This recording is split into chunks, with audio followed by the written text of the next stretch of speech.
And his grandfather, the Miliband father also voted for the Jerrys, and he was born in Belgium. So the Miliband family, up until the current lot, were German spies, which is why the State Department referred to David Miliband when he was Foreign Secretary as the man with no name. And the media sort of understood that that was the joke, the man with no name. They didn't understand the reason he was the man with no name was because the Foreign Secretary was the grandson of German spies, and his surname was an artificial name knocked up by German intelligence as part of a legend. Of course, I have these discussions with the State Department, but you tell the media this and that. I go into the State Department for tea. I should be popping in for tea, I expect, next month when I'm in Washington on my way out to Australia. I always do tea at the State Department, coffee at the Pentagon. Pentagon do lousy tea. Never look. If you're invited for tea in the Pentagon, just forget it. I mean, they do lousy tea at the Pentagon. You make coffee. You get decent coffee at the Pentagon. So Pentagon for coffee, State Department for tea. So I can have these conversations with the State Department. They understand that I'm telling the truth. I don't sort of pull over their eyes. And even though we might not agree politically, they'll always have me around for a quiet chat. That's why Miliband is known as the man with no name. Father and grandfather were German spies. Interestingly, there is a theory that the Miliband brothers, the Labour Party contest, was really a contest between the British Miliband and the German Miliband. I'm not necessarily saying I subscribe to that theory, but all I can say is in the intelligence world, David Miliband is referred to affectionately, of course, as von Miliband, whilst the leader of Labour, exactly, Ed Miliband is referred to as the nice Miliband. Now, the Miliband Jr. had some interesting support, including from Gordon Brown, who stayed a little bit in the background. Coming back to where I was 5 minutes ago, father retires RAF, goes out. We went out to Australia as £10 ponds. I'm actually entitled to permanent residence in Australia. I'm not taking it up because I spent most of my childhood in Australia, hence the slight twang.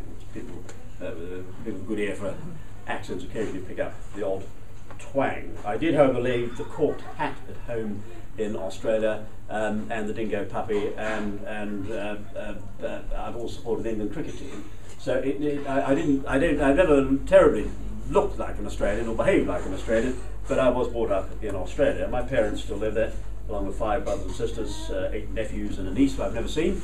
So big family connection, and I'm very much looking forward to being with my family for Christmas. I haven't actually been back. I've only been back twice in 32 years, so it'll be good to get back. But I'm not immigrating. I've done that once. I came back when I was 18 and determined, because England is my country, determined to live here. But hasn't changed much, by the way, because I've just come back from 35 years there. Oh, good. In Australia? Yes. Whereabouts? Melbourne and Sydney, mainly, but all over. Oh, splendid. Yeah. I was on the phone to Melbourne only this morning. I have a brother in Melbourne. I have family all over. I have family friends all over. Well, I've just got a picture here of a 3-year-old granddaughter, which I've just received. Lovely. In Melbourne, yes. Lovely. Melbourne's nice. I like Melbourne. Nice beaches. Yeah. It gets hot in the summer. People think Don't Victoria's go cold. February, it's the answer. It's hot then, but Yes. otherwise it's pleasant. Yeah. Yeah. Absolutely. Absolutely. I've got in-laws in Tasmania. Oh, friends and family all over Australia. Now, why am I going to Australia? Well, I want to see my family, but I've also decided to write my book, and that's the title of the book. Is the title of the speech this afternoon, Intelligence Brief. Why write a book? Well, I keep talking and giving speeches and doing stuff on the internet and interviewing them, being interviewed by the media, and it doesn't seem to get across to the wider public.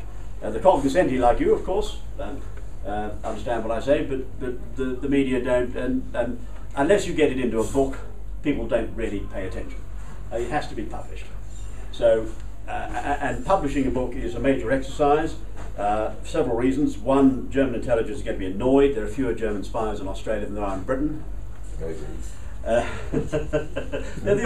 odd one or two. There are a lot of Chinese spies, so be careful. Exactly. Yes, I was about to mention that. You're clearly well informed. Well, this is a well-informed audience. Yes, there are a lot of Chinese spies. In fact, the Chinese once captured the Australian Prime Minister. It's a bit tricky kidnapping a Prime Minister, torturing him and throwing him overboard, but it can be done, particularly if you've got a submarine and a bunch of frogmen. And back when I was a child growing up in Australia, the first really big German intelligence operation that came to my attention, the first event in my life, I think, apart from the assassination of Kennedy, and I was only 6 when Kennedy was assassinated, so that made an impact, but not. Still remember it, but I was a little bit older when Harold Holt, the Australian Prime Minister, was kidnapped by the Chinese, and that was that was a seminal event. I mean, that just said, hang on. But even at the age of 10, I was thinking, this isn't right. I mean, Prime Ministers just don't dive into the sea and disappear. There were all sorts of theories. He was kidnapped by aliens. That was a popular one, flying saucers. Another theory was that he just accidentally drowned, even though he was a very fine swimmer, and they never found the body. All sorts of interesting theories. He was kidnapped by the CIA. He was in fact kidnapped by the Chinese, who tortured him and threw him off the submarine before the submarine got back to China, and the whole operation was set up by the Germans. Holt was in favour of Australia participating in the Vietnam War, and he was replaced by someone who was much less committed to Vietnam, and Ho Chi Minh, of course, was a German spy. And the whole North Vietnamese operation was being run out of Beckhough, Germany, by the German DVD. The Luftwaffe pilots, chap that the aviators here will remember, German pilot called General Major Adolf Galland, who used to fly Me-262s. Well, in the Korean War, he was flying MiG-15s. He ran the MiG-15 operation in Korea. Bill will recall the intercepts of Achtung Sabres, yes, famous incident. And we have here a distinguished former sailor. We occasionally we would listen in to the intercom between the sabre pilots and pick up the Chinese as well.